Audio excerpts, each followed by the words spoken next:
Mia Carter had never seen so much crystal in one room. The chandeliers dripped from the ceiling like frozen waterfalls, scattering light over champagne flutes and sequined gowns. Laughter rose and fell in polished waves, blending with the soft swirl of the orchestra and the clink of expensive glassware. And still, somehow, it managed to flow around her without ever touching her. She stood near a marble column at the edge of the ballroom, fingers wrapped too tightly around a glass of champagne she hadn't really wanted. The bubbles had gone flat a long time ago, just like the enthusiasm she'd faked when her co-worker begged her to come. You never go anywhere anymore. Her co-worker had insisted. It's a free ticket to a charity gala. Mia, put on a dress and remember you're alive. So she had put on a dress, a simple black one she'd bought on sale and justified as classic. She'd curled her hair, put on lipstick that felt too bold, and told herself that this could be a good thing. A distraction. A way to prove she was more than the girl who'd been cheated on and walked out of her engagement with nothing but a suitcase and a stack of unpaid bills. But 2 hours in, standing alone while the city's elite glided past without a second glance, she felt less alive than ever. She watched women who seemed born for rooms like this glide across the floor, sleek, effortless, dripping confidence and diamonds. Men in tailored suits shook hands and laughed like every moment belonged to them. The air smelled like money and perfume, and the faintest hint of something floral from the towering arrangements on each table. Mia smoothed her hand over the skirt of her dress, suddenly hyper-aware of every flaw. The faint scar on her wrist from a knife slip in the kitchen, the calloused pads of her fingers from long shifts carrying plates and polishing glassware. The way her heels pinched, reminding her they weren't made for nights like this. Just like she wasn't. She took another sip of champagne she didn't enjoy and thought about leaving. Her co-worker had vanished an hour ago with a guy in a navy suit and an ego big enough to need its own chair. No one would notice if Mia slipped out. Walked the 10 blocks back to the tiny apartment she could barely afford, and crawled into bed with takeout and reruns. She was just about to set her glass down and cut her losses when she felt it. The room changed. It was subtle at first, a shift in the air, like the pressure before a storm. Laughter caught and stalled. Conversation dipped, then rose again on a different frequency. Sharper and more alert. A ripple moved through the crowd, and people began to turn, one after another, toward the entrance. Mia frowned and pushed up on her toes to see past the cluster of suits in front of her. The crowd parted around a group of men walking through the ballroom doors. Most of them were big, broad shoulders, dark suits, the kind of presence that made you instinctively get out of the way. Their faces were watchful, scanning. But it was the man in the center who stole the air from the room. Adrian Moretti. Even Mia, who avoided news unless it involved restaurant reviews or rent increases, knew that name. You couldn't live in this city without hearing it whispered in the same breath as words like syndicate, inheritance, and dangerous. In person, he looked nothing like the grainy tabloid photos she'd seen in checkout lines. He was taller, broader. The midnight black suit he wore fit his body like it had been sewn onto him, emphasizing the power underneath instead of hiding it. His hair was dark and slightly tousled, as if he'd run his hands through it in frustration on the way here and then decided he didn't care enough to fix it. The planes of his face were sharp and symmetrical, almost too perfect, softened only by the faintest shadow of stubble along his jaw. He walked with the easy, unhurried confidence of a man who never had to ask permission to exist anywhere. The men around him kept a tight formation, leaving a bubble of space that no one dared step into. Murmurs followed him like a second shadow. He shouldn't be here. I thought he didn't go to public events anymore. After what happened to his father, I wouldn't either. He's dangerous. Look at the men with him. Mia's grip tightened involuntarily around her glass. Rationally, she knew he was just another man in an expensive suit. But something about the way the entire energy of the ballroom bent around his presence made her skin prickle. She told herself to stop staring, to look anywhere else. At the floral arrangements, at the waiters weaving through the crowd with trays of tiny, perfect hors d'oeuvre. At the exit, instead, as if drawn by a string tied to her ribs. Her gaze kept flicking back to him. He was talking to someone near the center of the room, head slightly inclined in a way that looked deceptively polite. Up close, she imagined his eyes would be dark, unreadable, the kind you couldn't lie to, the kind that made you forget what you were about to say. Mia swallowed and forced herself to move. Enough. She could leave. She'd done her duty, shown up, smiled at a few strangers, pretended she still knew how to be a normal person in a normal room. She stepped away from the column, weaving between a group of women in glittering gowns, and nearly made it to the edge of the crowd when a server stepped into her path. He turned at the same time she did. Tray loaded with delicate canapés. Neither of them saw the other until it was too late. The impact was small, but catastrophic. The tray jolted. Glassware clinked.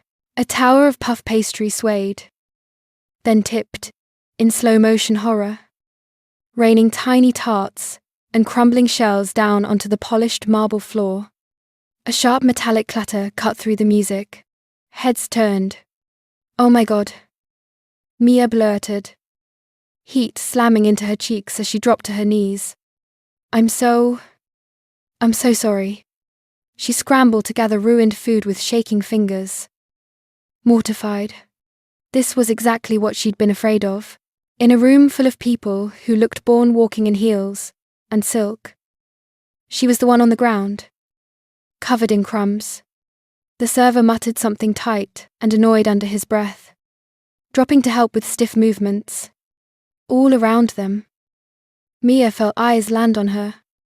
The unfamiliar prickle of being seen for all the wrong reasons.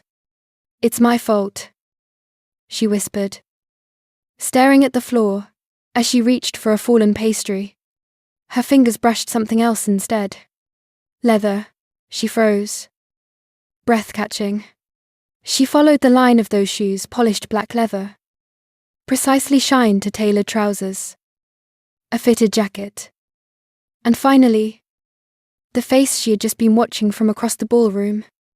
Adrian Moretti was standing directly in front of her, up close. He was worse, or better, or both. His eyes weren't just dark, they were fathomless, like the deepest part of the ocean where sunlight never reached. His features were too sharp and clean to be comforting. The kind of face you remembered, whether you wanted to or not. "Are you hurt?"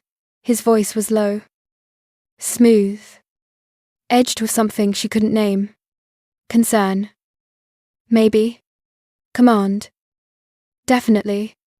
It took her a second to realize he was talking to her. "No. I." The word tangled in her throat. She swallowed and tried again. "I'm fine. Just clumsy." One of the men behind him took a step forward, reaching out as if to help her up. But Adrian stopped him with a barely there flick of his fingers. He extended his hand instead. She stared at it for a heartbeat too long. His hand was warm when her fingers slid into his. The contact sent a jolt up her arm. Not painful, just startling. He pulled her to her feet with effortless strength, steadying her when her heel wobbled. For a moment, everything else disappeared. The music, the people, the crushed pastries on the floor. There was only the feel of his hand around hers and the weight of his gaze on her face. "You're sure?" he asked quietly. "No twisted ankle? No bruised knee?" Mia forced a laugh that came out a little breathless. "Just my pride." Something flickered in his eyes. Amusement? Maybe. Interest? Definitely. "Your pride will recover," he said. "The floor will not." She glanced down at the mess, then back at him. mortified all over again. I really am sorry. I was just trying to get out of the way, and you were trying to disappear, he said softly, as if he'd been watching her longer than she realized. It's a shame. This room doesn't deserve to ignore you. Her heart thudded once. Hard. Before she could find an answer to that. She realized he was still holding her hand. They stood in a small circle of silence in the middle of the ballroom, while the party cautiously resumed around them. Like people weren't sure yet if it was safe to keep pretending they weren't all staring. Mia tugged her hand gently, intending to pull away. His fingers tightened just a little. Just enough to keep her there. What's your name? He asked. She hesitated. Mia Carter, he said, as if confirming something he already knew. Her stomach dropped. How did you? He didn't answer. Instead, his gaze swept over her face. Slow and deliberate, taking her in like he was studying a painting he'd seen once, but hadn't been able to forget. You don't like crowds, he said. You don't like being watched. I don't like dropping food in front of hundreds of people. If that's what you mean, she said. The defensive edge in her voice, surprising, even her. The corner of his mouth twitched. Dance with me. It wasn't a question. She blinked. I don't think that's a good idea. Why not? Mia looked around. People were definitely watching now. Some with open curiosity. Others with thinly veiled disapproval. A few with something that looked like fear. Because, she said slowly, people are staring. Let them. He said it with such calm certainty that it almost sounded reasonable. You don't belong in corners. Mia, he added, voice dropping just enough that only she could hear. Let them look. Her pulse stumbled. She should have said no. She should have walked away. I found her coat and taken the elevator down to the real world, where men like Adrian Moretti existed only in headlines and rumors. Not inches from her, with their hand still wrapped around hers. Instead, when he guided her toward the dance floor, her feet followed. The orchestra slid seamlessly into a slower song. Notes drifting through the air like velvet. Couples shifted to make space. Forming a loose circle around them, Adrian turned to face her. One hand still holding hers. The other settling at the small of her back. His touch was light. Careful. And yet there was nothing casual about it. It was possessive, in a way that made her feel both seen and slightly trapped. I'm not good at this, she warned quietly. Just follow my lead, he murmured. Somehow, she did, step by step. His body guided hers through the rhythm. Her usual awkwardness softened under the steady pressure of his hand. The certainty in the way he moved. His scent clean, dark, expensive, wrapped around her. Dissing air. He watched her as they moved, not looking away, even when she did. As if memorizing the way her eyes darted. The way she bit the inside of her cheek when she was nervous. How did you know my name? She finally asked. Because the question was too big to swallow. He held her gaze. I make it my business to know things that interest me. That's not creepy at all, she muttered, before she could stop herself. His lips curved. Just slightly. Believe it or not, he said. I don't usually notice the caterers at these events. Or the women hiding behind pillars. Yet here we are. You weren't supposed to notice me, she said. And hated how small that sounded. Too late. He drew her a fraction closer. Her chest brushed his. And her heart beat so hard, she was sure he could feel it. The room blurred at the edges. The chandeliers and gowns and murmurs fading into a soft haze. He was dangerous. Everyone said so. And yet, in that moment, with his hand warm at her back and his gaze locked on her, like she was the only person in the room who mattered. Mia felt something stranger than fear. She felt chosen. The song wound down slowly. The last note stretching out like a held breath. Mia expected him to let go then. To step back and return to whatever orbit a man like Adrian Moretti usually occupied. He didn't. The music shifted. Conversations picked back up. Somewhere behind him, one of his men moved closer, leaning in to murmur something low and urgent near his ear. Adrian's entire expression changed. The softness tightened into something sharper. The warmth in his eyes cooled. Turning, calculating in a way that made the hairs on Mia's arms rise, he listened for a second, nodded once, then looked back at her. "I have to go," he said. "But this isn't over." The promise in those 4 words made her throat go dry. He released her hand finally, only to reach into his jacket and pull out a small black card. Thick and heavy, between his fingers. There was only one thing printed on it, in silver ink, a phone number. He took her hand again, pressed the card into her palm, and folded her fingers around it. "I'll have my driver take you home," he said. "Don't walk. Not tonight." "That's not necessary," she protested. "I'm fine. I can." His gaze sharpened. And for the first time, she understood why people whispered his name like a warning. "It's not a suggestion," he said softly. "Lock your door. Mia, please." The please didn't make it less serious. He glanced over her shoulder once, assessing something she couldn't see, then looked back at her, his thumb brushing a brief, almost absent-minded circle against her knuckles. Then he turned and walked away, his men falling into place around him. The crowd parting without a word.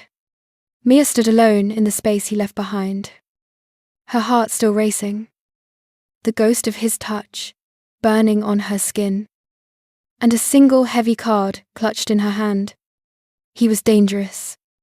She should have been terrified. Instead, all she could think was that, for the first time in a very long time, someone had looked straight at her and decided she was impossible to ignore. The next morning, the gala felt like something Mia might have dreamed. Crystal chandeliers, violin music. The way Adrian Moretti's hand had felt around hers, it all seemed too far away from the sharp scent of coffee and the hiss of the espresso machine. The cafe was busy. It always was. On weekday mornings, business people grabbing lattes. Students hunched over laptops. Parents bribing kids with muffins. It was the kind of chaos Mia understood. Orders. Tickets. A rhythm she could lose herself in.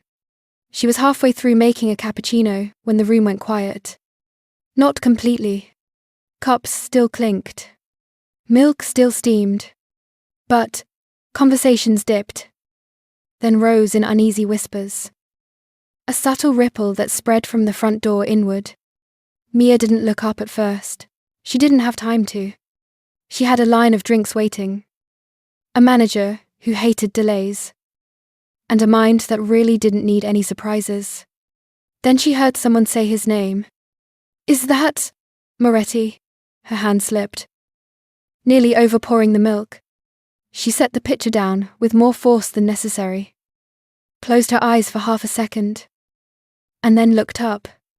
He stood just past the entrance. Like the cafe belonged to him now too. Adrian wore a charcoal suit this time. No tie. The top buttons of his shirt undone in a way that suggested both comfort and control. Beside him, 2 men in dark jackets scanned the space with the same practiced attention she'd seen at the gala. He didn't scan. He didn't have to.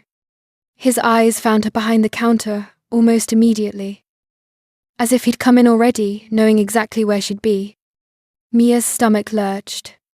He shouldn't be here. Not in her world. Not in this place of chipped mugs and squeaky chairs and tip jars with handwritten jokes on them. For a moment, She considered pretending not to see him. She could duck into the back, hide in the walk-in fridge, claim she'd gone on break. People like him didn't wait. He would probably leave, but he was already walking toward her, each step turning more heads. Customers went quiet as he passed. One man near the pastry case stared openly. A woman at the corner table pulled out her phone under the pretense of checking messages, angling it just enough to sneak a photo. Adrian didn't seem to see any of them. He stopped at the counter, in front of the register, where Mia stood frozen, one hand on a to-go cup, the other on the edge of the machine. "Good morning," he said, as if this was something he did all the time, walk into coffee shops and talk to the girl, still trying to pay off last month's utilities. "Morning," she managed. Her voice sounded thin, even to her own ears. What can I get you?" One corner of his mouth lifted. "I already have what I came for." Heat rushed to her face so fast she almost checked to see if someone had cranked the ovens too high. "You can't be here," she hissed quietly, leaning in as if this were just some ordinary argument and not whatever it actually was. "You can't just show up where I work." "Why not?" His tone was calm, patient. "They serve coffee. You work here. That seems like two very good reasons to come." That's not behind her. She heard a very deliberate throat clear. Her manager stood at the swing door, eyes wide, face pale. Is there a problem?" he asked, addressing Adrian like someone who wasn't sure whether to bow or run. "No problem," Adrian said easily, without looking at him. Mia was just about to take a break. Her head snapped toward him. Yes, he said, still not taking his eyes off her. "You were." Her manager nodded so fast, Mia thought his glasses might fall off. "Of course." "Yes. Of course. Take as much time as you need." "Mia, as much time as you need." Words she had never heard in that tone before. Adrian stepped back, gesturing casually toward a small table in the corner, half shielded by a tall plant. The two men with him took up positions near the door, not blocking it, but making it very clear they noticed everyone who walked through. Mia wiped her hands on her apron, heart hammering, and stepped out from behind the counter. Customers watched her the way they might watch someone approach a wild animal, morbidly curious and slightly afraid. She sat opposite him, fingers twisting together in her lap. "You can't come here," she said again, keeping her voice low. "People are staring. People always stare," he replied. "They'll get bored." "I won't." She stared at him, thrown. He leaned back in his chair, studying her. "You didn't call." It wasn't an accusation. Exactly. Just a fact, laid between them. Mia swallowed. "I don't make a habit of calling dangerous men after one dance." He smiled, but it didn't quite reach his eyes. "And yet, you kept the card." She thought of the small black rectangle tucked into the back of her wallet, its edges already soft from the number of times she'd taken it out and put it back. "I came to make this easier," he said. "Have dinner with me tonight." Her breath caught. "You? What? Why?" "Because I want to," he said simply. "Because I haven't stopped thinking about the way you looked at me last night. Like you saw a person when everyone else saw a rumor. Because you didn't accept the fantasy they sell about me and still stood there when I asked you to dance." She shook her head, barely keeping up. "You don't know me." "I know enough," he replied. "You work 2 jobs. You used to be engaged to someone who didn't deserve you. You cook better than half the restaurants in this city. But you're still stuck serving other people's food. And you have a habit of hiding in plain sight." Every word felt like a hand sliding another layer of her life into the light. "How do you know all of that?" she whispered. "I asked," he said, as if that explained everything. Now I'm asking you something else. Have dinner with me. I can't, she blurted. I work a double shift today, and even if I didn't, this isn't, please, he said quietly. Just that one word. It was almost worse than an order. Orders she could resent. Please made it sound like she had a choice. She thought of last night. The way his hand had felt at her back. The way he'd said her name like it was something worth memorizing. She thought of how small and colourless her life had felt for months. Sleep. Work. To worry. Repeat. She should say no. Okay. She heard herself say. Dinner. His gaze softened. Satisfaction flickering through. I'll pick you up at 7. He stood then. The chair barely making a sound. And for a moment she caught a glimpse of how he moved, when he wasn't being careful for her sake, efficient. Economical. Every motion calculated. I'll see you tonight. Mia. And then he was gone. His men falling into place behind him. The bell over the door, chiming oddly loud in the silence he left. The rest of her shift passed in a blur. By 7 o'clock. Mia had changed her outfit 3 times. Each version looking either too casual or too much like she was trying to impress a man she shouldn't even like. In the end, she chose something simple. A dark blue dress that brushed her knees. The same black heels she'd worn to the gala. She told herself she didn't care. That she wasn't going to notice what he wore. What he smelled like. How close he stood. She failed spectacularly. The car that picked her up wasn't just a car. It was a sleek black sedan with windows tinted so deeply she could barely see out. The driver addressed her by name and opened her door like she was used to it. When they pulled through pale stone gates and up a winding drive along the cliffs, Mia's breath caught. The villa rose out of the dusk, like something from another world. White stone. Arching windows, glowing with warm light. Terraces spilling over with greenery. Beyond it, the ocean stretched dark and endless. Waves crashing against the rocks below. Adrian waited for her at the top of the steps. He wasn't in a suit this time. Dark trousers. A crisp white shirt. The sleeves rolled back to his forearms. The softer edges of his clothes made him look younger. Almost approachable until she met his eyes and was reminded that nothing about him was truly soft. You look beautiful, he said. Like it was another simple fact. Come, inside. The villa was all cool marble and warm light. A seamless blend of old-world elegance and modern lines. But it was the terrace that stole her words. A table set for 2. A sea of candles flickering in glass holders. White roses in low crystal bowls. The ocean, a dark ribbon below them. Stars just beginning to prick the sky. Adrian, she breathed.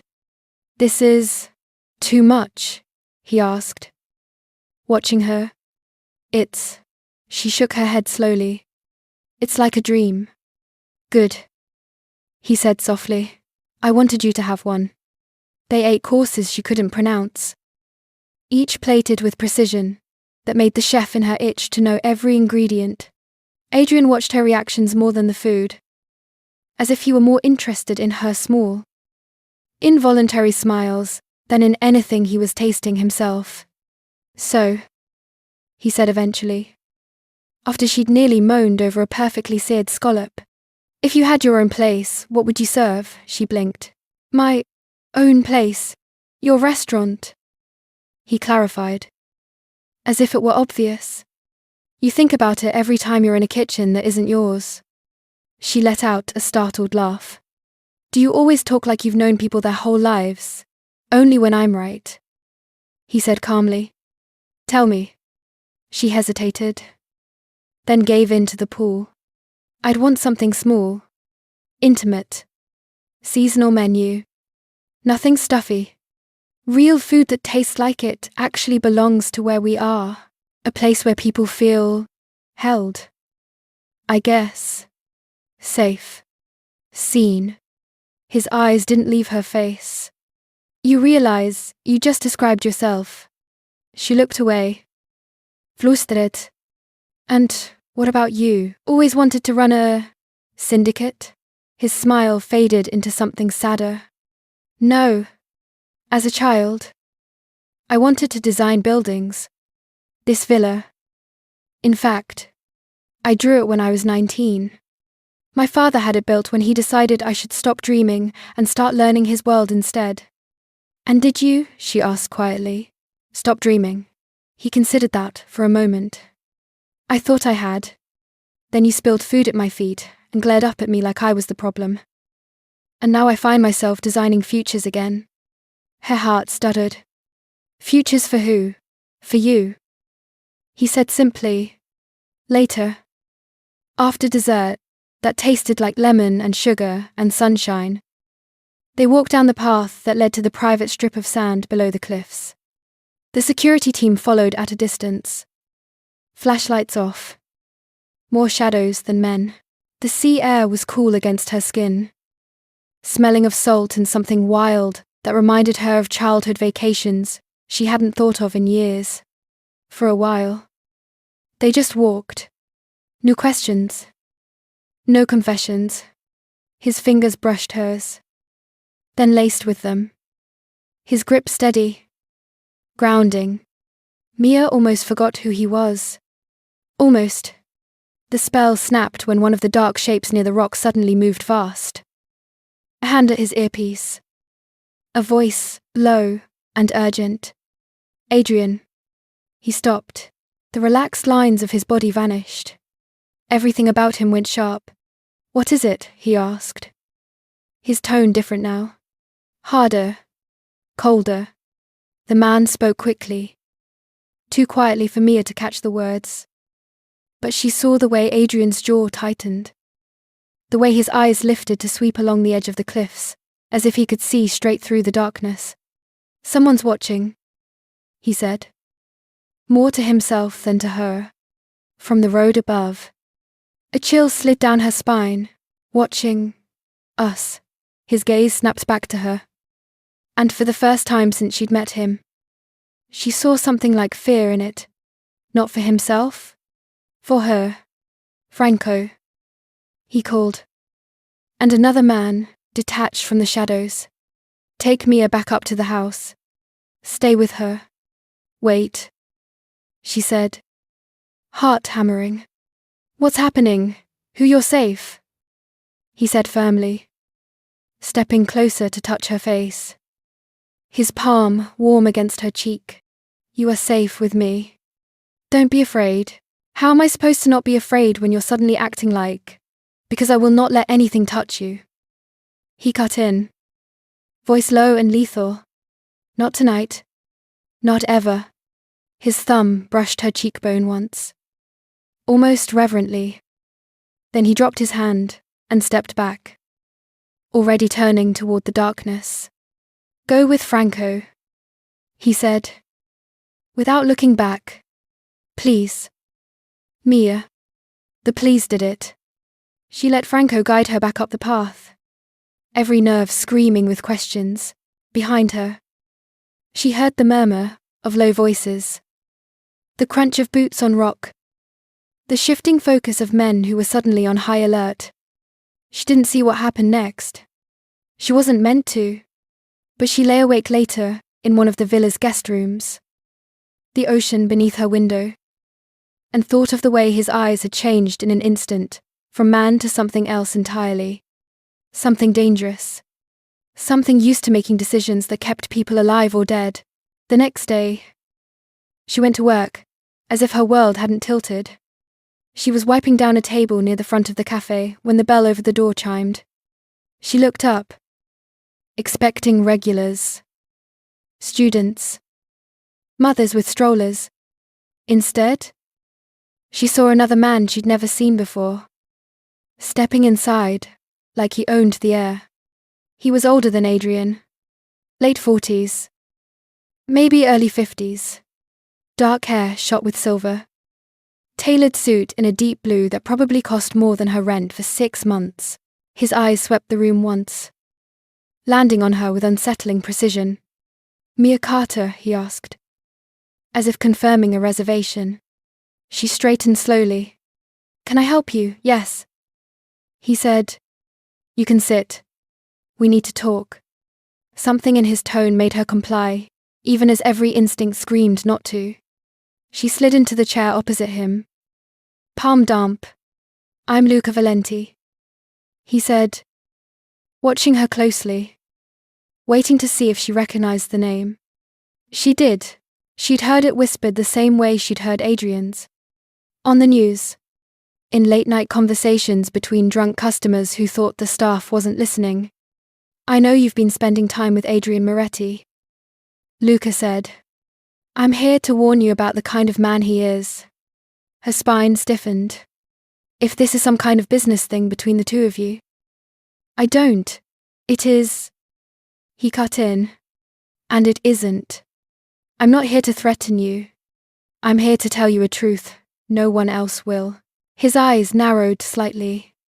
"Adrian destroys everything he touches. He doesn't mean to. Maybe. But that doesn't change what happens. People who get too close to him get hurt. Women. Especially." A cold knot formed in her stomach. "You're lying." "Am I?" He reached into his jacket and pulled out a small card. Sliding it across the table. It was black. Heavy. A single number, printed in silver, on one side. Just like Adrian's, the last woman he showed this kind of interest in. Luca said quietly. "Vanished. Do you know what it's like to disappear in this city, to be swallowed whole and never spit back out? Because that's the kind of danger you're standing next to when you let him say your name like it belongs to him." Mia stared at the card, fingers rigid on the table edge. "If you ever feel unsafe," Luca continued, "if you ever understand that being near Adrian means giving up more than you realized, call that number. Day or night." "Why do you care?" she whispered. "If you hate him so much, why? Warn me." A humorless smile touched his mouth. "Let's just say I don't like watching good pieces be wasted on a man who doesn't know how to handle them." Before she could respond, the bell over the door chimed again. Mia didn't have to turn to know who had walked in. The air told her. Adrian's presence shifted the room the same way it had at the gala. Conversation dipped. Attention snapped like a magnet. Luca stood, buttoning his jacket. "Think about what I said. Mia, some prisons are lined in silk and diamonds. They're still prisons." He walked past Adrian without slowing. The two men exchanging a single, charged glance that crackled with unfinished war. Adrian crossed the cafe in 3 long strides. What did he want? Mia's heart pounded. The card felt like it was burning a hole in her pocket. "To talk," she said weakly. "About me?" Adrian said again. Not a question. He looked more tired than she'd ever seen him. There were faint shadows under his eyes. A tightness at the corners of his mouth that hadn't been there before. "Yes," she said quietly. "About you." "Then it's time you heard the truth from me," he said. "Not from my enemies." That night, she found herself in his penthouse. The city sprawled beneath floor-to-ceiling windows. Lights glittering like spilled stars. Everything about the space was immaculate and expensive and oddly empty. As if he lived here, but didn't quite live here. They stood near the glass, their reflections faint and ghost-like. "You want to know who I am?" Adrian said finally. "You should. You deserve that much." Mia crossed her arms, more to hold herself together than anything. "Luca Valenti says you destroy everything you touch, that women disappear around you." His jaw clenched, and for a second, she saw the flash of something feral behind his eyes. Then he exhaled slowly. "Luca Valenti runs a rival family," he said. "He wanted what my father built. When my father died, He thought I'd be easy to bend. He was wrong. What about what he said? She pressed. About women. About danger. Adrian stepped closer. Close enough that she could see the gold flecks in his dark eyes. Yes, he said. I'm dangerous. Mia, the admission was simple. Without apology. My world is full of men who would burn cities to ash if it meant gaining an inch of power. He continued.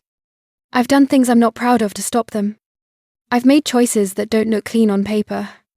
But I will tell you this. And I need you to believe it. He lifted his hand, hovering it near her cheek. Not quite touching. I will never be dangerous to you. Her throat tightened. That's not how this works. She whispered. You can't separate yourself like that. If your world touches me at all, it already has. He said. Voice low. I know. That's why I posted men outside your building. That's why I pulled you off that beach last night before you even realized someone was watching. That's why Luca walked into your life today, to use you as leverage. As a cautionary tale. As a game piece, in something he's been losing for years. His hand finally made contact. His palm warm against her skin. His thumb brushing along her jawline. I can't promise you there won't be danger. He said. I can't promise you that my name won't paint a target on your back for men who think they can hurt me by hurting what I care about. And what do you care about? She whispered. His eyes didn't waver. You. The word landed between them with the weight of a vow. I will protect you with my life if that's what it takes. He said. That is the only promise I know how to make. Her eyes burned. Not from fear. Though there was plenty of that. Coiled tight in her chest. But from something else layered over it, something reckless and aching. This is insane, she said hoarsely. We've known each other for days. I've known what you are to me since the moment I saw you in that corner. He replied. I don't expect you to catch up overnight, but I won't lie to you. Mia, not about who I am, not about what it means to stand beside me. She searched his face for the monster Luca had warned her about, for the careless destroyer of lives. She didn't find him. She saw a man with too much blood on his hands. Yes, a man who could flip a switch and become something lethal in an instant. But beneath that, she saw the one who remembered she didn't like crowds, who learned her coffee order, who listened when she talked about food like it was a language, who built an entire evening just to watch her relax. Darkness and softness, wrapped in the same body. I should walk away, she said, more to herself than to him. Yes, he agreed quietly. You probably should. She lifted her eyes to his. Surprised. But you're not going to, he added. A faint, sad curve to his mouth, because you already know what your life looks like without this. And you already know what it feels like when I put my attention on you, and only you. Her breath shuddered out of her. I don't want your money, she said. I don't want your power. Good, he said. I'm not offering those things. I'm offering myself. All of it. For as long as you'll have me. Her heart answered, before her mouth could. She took a step closer, closing the last inch of space between them. His breath brushed her lips. Warm and unsteady. I'm afraid of you, she whispered. I know, he said. So am I. But when his mouth found hers, when his arms pulled her in and held her like she was something precious in a world that broke things for fun, she wasn't afraid enough to move. There was danger in this. In him, in what choosing him would mean. But there was vulnerability too, and devotion, and a promise she felt in the way he held her. Even before he whispered it against her skin, I will not let anything happen to you. Not while I'm breathing. And Mia, standing in the high glass tower of a man everyone told her to fear, realized the most terrifying thing was not what he might do, It was how much she already didn't want to walk away. The shift from unreal to unavoidable began with a single sentence. They followed her. Mia wasn't in the room when the words were first spoken. She was in the kitchen of the penthouse, barefoot, on the cool tile, pouring herself coffee and trying to pretend that waking up in Adrian Moretti's bed hadn't felt more natural than any morning in her old life. Adrian stepped in a moment later, the phone still in his hand, his expression carved from something harder than stone. Mia. Just her name. But the way he said it made her spine go straight. "What happened?" she asked. He set the phone down on the counter, with deliberate care, as if he were putting a weapon away. "Luca's men were outside the cafe yesterday. They followed you home." Ice spread through her veins. "Slow and precise. Followed me, from work, to your building. They stayed until after midnight." His eyes darkened. "They wanted me to know they could reach you." She thought of the walk home, the way her skin had prickled even in the summer air. How she told herself she was being dramatic, paranoid because of everything Luca had said. Adrian stepped closer, cupping her jaw in his hand, forcing her to meet his eyes. "You're not going back there. What, you're moving in here?" he said. "Today." The words landed like a thrown net. She pulled back a little. "Adrian, Mia." His voice softened, but the steel underneath stayed. "I can't breathe when I don't know if you're safe." Her protest died on her tongue. He wasn't bluffing. His eyes weren't hard now. They were wrecked. Like someone had taken sandpaper to whatever defenses he kept between himself and the world. "This isn't about control," he said quietly. "Or at least, not just about control. It's about the fact that there are men in this city who would watch you walk up those stairs and make lists of the ways they could use you against me. I won't give them that." He didn't say, "I won't give you up." He didn't have to. She thought about her apartment. The peeling paint. The thin walls. The third-floor walk-up that had felt like independence when she first carried her boxes up alone. The place she'd cried in. Healed in. Cooked in. The first space that had been wholly hers. She thought about Luca's warning. About the eyes she'd felt on her already. About the way Adrian had gone, from man to weapon, at the first sign of a watcher on the cliff. "Just until this blows over?" she asked, hating how small and hopeful it sounded. He hesitated, just long enough for her to see the truth. "I won't force you," he said, backing off half a step. "If you tell me you want your distance, I'll give it to you. But I will have a car on your street. At your door. Outside your work.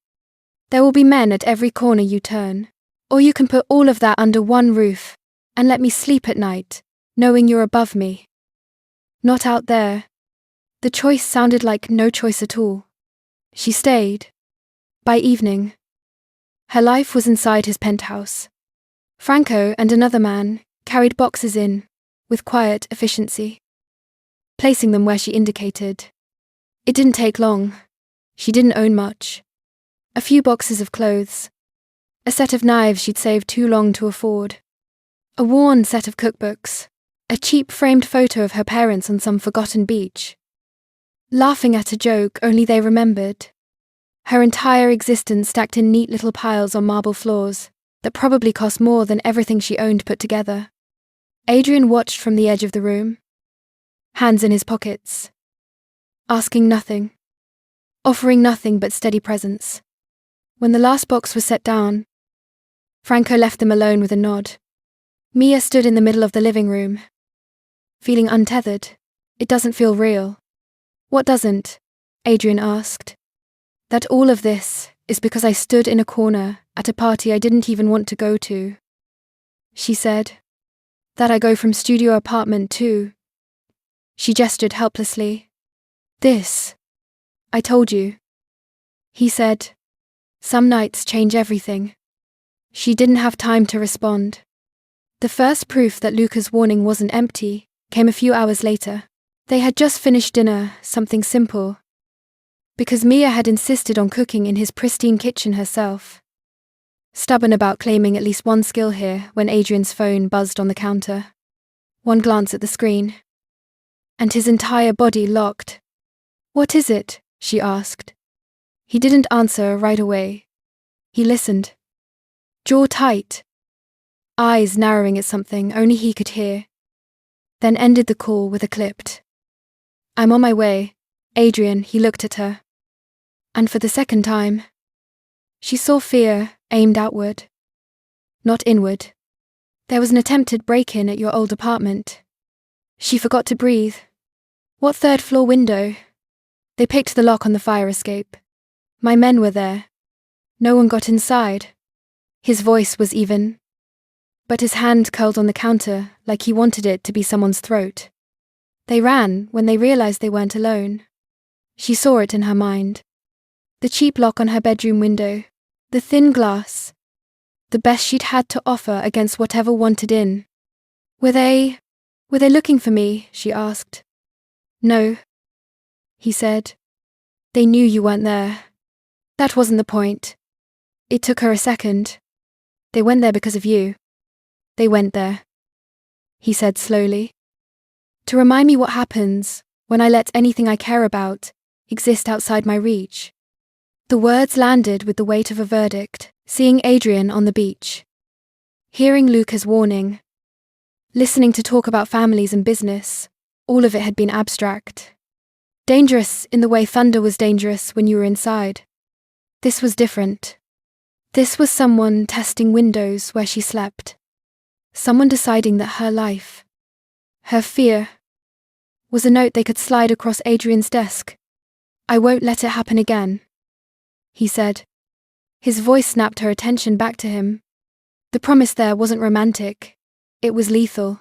A line drawn in concrete.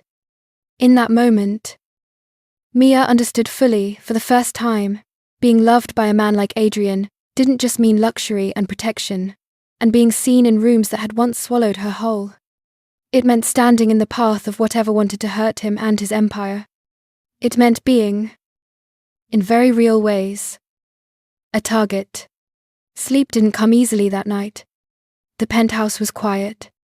The city a glittering hum beyond the glass. Adrian lay beside her in the huge bed. His arm draped over her waist. His breathing slow and deceptively calm. But every time she shifted, his grip tightened. Like some part of him stayed awake, even when his eyes were closed. Her mind spun in loops. Old apartment. Weak lock. Luca's eyes watching her.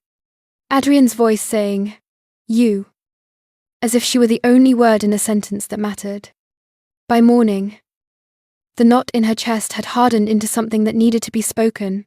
She found him in the kitchen, already dressed, mug of black coffee in his hand, looking out over a city he partly owned and never fully trusted. "Adrian." He turned at the sound of her voice. "Mia." She didn't circle the point. "Am I safe with you or not?" His eyes searched hers. Not skimming past the question, but walking straight into it. "You're safest with me." "That's not what I asked," she said, surprising herself with the sharpness in her tone. "I'm asking if being with you puts me in more danger than not being with you. If being near you makes my life something people can use as a message." He exhaled slowly, setting the mug down. "Yes," he said. "Loving me is dangerous." He said it with no drama. No attempt to make it sound noble or tragic. Just a fact. "So, what am I supposed to do with that?" she asked. "Pretend it's not true. Pretend the break-in at my old apartment was just bad timing. No," he said. "You're supposed to decide if the danger is worth what comes with it." Her throat tightened. "And what exactly comes with it, me?" He said simply. "All of me.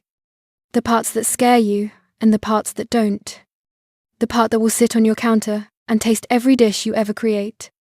The part that will keep a man outside your door when you're mad at me, but I still need to know you're breathing. The part that will burn down anything that tries to touch you." Tears stung the backs of her eyes. Infuriating and raw. If you walk away now, he continued quietly, I'll let you. I'll hate it. I'll probably tear apart half the city, looking for an excuse to undo that decision. But I won't drag you back. I will.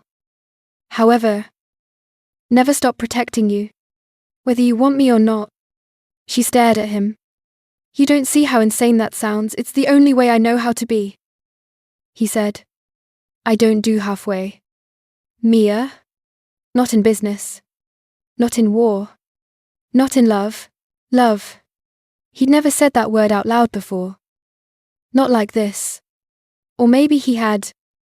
Woven between promises and quiet confessions disguised as threats. Either way, hearing it now settled into something deep in her chest. He was possessive. That was obvious. Jealous. Controlling. Sometimes terrifying in his intensity. But under all of that, there was a core of devotion that felt immovable. A certainty that if the world came for her, it would hit him first. Say something, he whispered. She looked at him, really looked at him.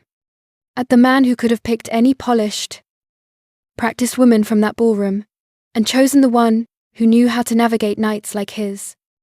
Instead, he'd picked the girl hiding in the shadows, holding a cheap champagne flute with white-knuckled fingers.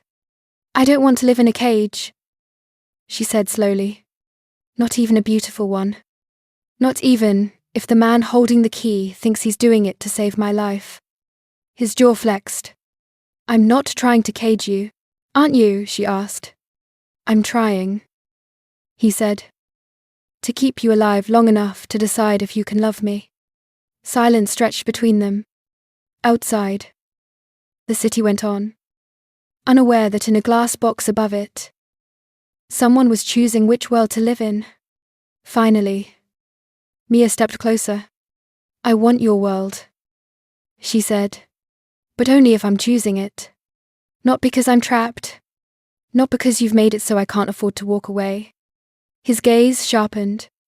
You think I'm trying to buy you? You've given me more in a week than anyone else has given me in years. She said. Protection. Attention. A taste of the life you live. That's power. Whether you admit it or not, I won't be another thing you own. Adrian, if I stay, it's because I chose this, and I need you to trust that I'm capable of choosing it. A slow, almost disbelieving smile touched his mouth. You continue to surprise me, he murmured.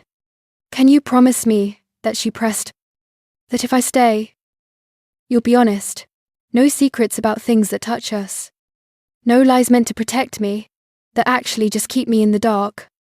He studied her as if committing her to memory for some future moment when he might need to recall why he'd agreed to this. I can promise you honesty, he said. Brutal. Unvarnished. Probably ugly at times. I can promise that you will always know enough to decide if you still want to be here. And the rest, she asked. The danger. The men who want what you have.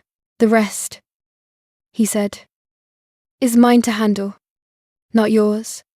He reached for her then, slower than he usually did, giving her space to move away. She didn't. When his arms closed around her, it didn't feel like a trap. It felt like a shield.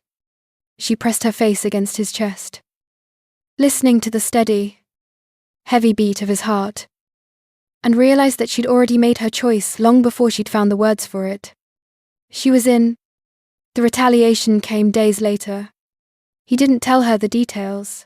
She heard pieces in half-finished phone calls. In the way Franco's jaw tightened. In the sudden absence of certain names that had floated around the edges of conversations. For 2 nights, Adrian didn't sleep in the penthouse. Men came and went at odd hours. The security presence doubled. Franco stayed in the hallway outside her door, the silhouette of his shoulders visible through the crack at the bottom.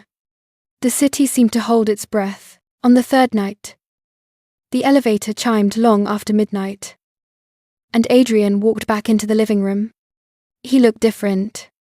Not broken. Just used. Sleeves rolled up. Shirt rumpled. A faint bruise shadowing one cheekbone. A cut on his knuckle. Half healed.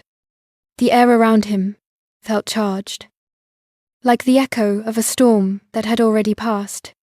Mia stood from the couch. Heart knocking. "Are you? It's done," he said. She crossed the room. Stopping a breath away. "What is Luca?" he said. His reach. His interest in you. His belief that he could put his hands near my life and walk away. There was no boasting in his tone. No gruesome detail. Just the finality of a door being closed and bolted. "You're safe now," he said quietly. "No one will ever touch what's mine." The words should have sounded like a brand. Instead, they felt like a vow. What's mine? It should have scared her. That possessiveness. But standing there, looking up at a man who had gone to war, whatever that meant in his world, because someone rattled a lock near her old bedroom window. She felt something else entirely. Claimed. Not as property, but as priority. She reached up, fingers brushing his bruised cheek. "You say that like you just signed some kind of contract." "I did," he murmured. "Might not be written on paper, but it's binding enough for me." She smiled then. Small and real. Good. Because so is mine. 6 months passed. They didn't pass quietly. Nothing about life with Adrian was ever quiet. There were negotiations and tense phone calls, and nights when he came home late, smelling like rain and risk. There were mornings when he brought her coffee exactly how she liked it, and leaned against the counter while she tested recipes, offering brutal honesty and unshakable support in equal measure. There were arguments sharp, heated clashes between two people, too stubborn to yield easily. There were apologies whispered into her hair in the dark. There were compromises and lines drawn and redrawn. Learning how to share space when both of them were used to having control. Through it all, one project became the bright point on Mia's horizon. The restaurant. Adrian had taken her to see it a week after she'd chosen his world. A narrow space on a corner in a neighborhood that was finally, according to every glossy magazine, up and coming. "It's nothing fancy," he'd said, handing her the keys. Yet had turned into blueprints and paint swatches. Into late nights with contractors and early mornings with vendors. He paid for the bricks and the ovens and the permits. She chose everything else. The name. Amalfi. After the cliffs, where she'd first seen him look almost human. The layout. The menu that changed with the seasons and with whatever caught her eye at the market the day before. The way the light fell in the evenings. Warm and soft. Enough to make anyone look loved. On opening night, she stood in front of the sleek glass doors. A soft white blouse under her chef's jacket. Her heart beating hard enough to shake the delicate gold necklace at her throat. Not the heavy diamonds he'd offered once. Though she still had those. Tucked away. Tonight, she wore the simplest piece he'd ever given her. A single, small stone on a fine chain. Resting just at the hollow of her collarbone. A reminder, not of what he owned, of what she'd chosen. Behind a glass. Tables were set. Candles waited for flame. Staff she'd hired and trained moved with the nervous excitement of a first performance. Outside, a crowd had gathered, food critics, influencers, locals curious about the new place that had taken shape on their corner. Beside her, Adrian rested a hand at the small of her back. Fingers warm. Grounding. He wore a dark suit. Open collar. No tie. Security lingered at a respectful distance. Blended into the edges of the scene. Mia caught her reflection in the glass. She almost didn't recognize herself. The woman staring back at her stood straight. Shoulders loose but strong. Eyes clear. Not the girl hiding behind pillars in ballrooms. Not the invisible server wiping down tables no one remembered. This version of Mia took up space. Adrian leaned down, his breath brushing her ear. Nervous, she nodded, laughing under her breath. Terrified. Good, he murmured. Means this matters. She looked up at him. The man who had walked into a cafe and reordered her life. The man who had brought danger to her doorstep and then stood between her and all of it. I saw you that night because you were the only real thing in the room, he said softly. And I'm never letting you go. There had been a time when those words would have sounded like a threat. Now, with the weight of the key in her pocket and the warmth of his hand at her back, they sounded like a promise she'd heard in every action he'd taken since. She turned back to the doors, slid the key into the lock, and opened her restaurant for the first time. Applause rippled from the sidewalk. Light spilled out onto the street. The first guests stepped inside, greeted by the smells of garlic and lemon, roasted fish, and fresh bread. The hum of a space that was already, somehow, alive. As she welcomed them every table, every face, she felt Adrian move behind her. Never in front anymore. Never blocking her view. Just there. Solid. Constant. Quiet. A dangerous pillar at her back. She was no longer invisible. She was seen. Chosen. Loved fiercely by a man who had built an empire on fear and then learned, for her, how to be gentle. The night rolled forward. Busy and bright. Plates came back empty. Compliments floated like confetti. At some point, when the rush eased and the staff found their rhythm, Mia stepped aside, resting a hand on the glass door again. Watching the city breathe outside, her reflection met her own eyes. The necklace caught the light. A small star at her throat. Not a chain. A choice. Behind her. She felt Adrian's presence before his arms slid around her waist, pulling her back against him. His lips brushed the place where her shoulder met her neck. Told you, he murmured. Just for her. Everything changes. If you let it. She smiled, eyes closing for a moment, soaking in the sounds of her restaurant. Her life. The steady beat of his heart against her back. For the better, she whispered.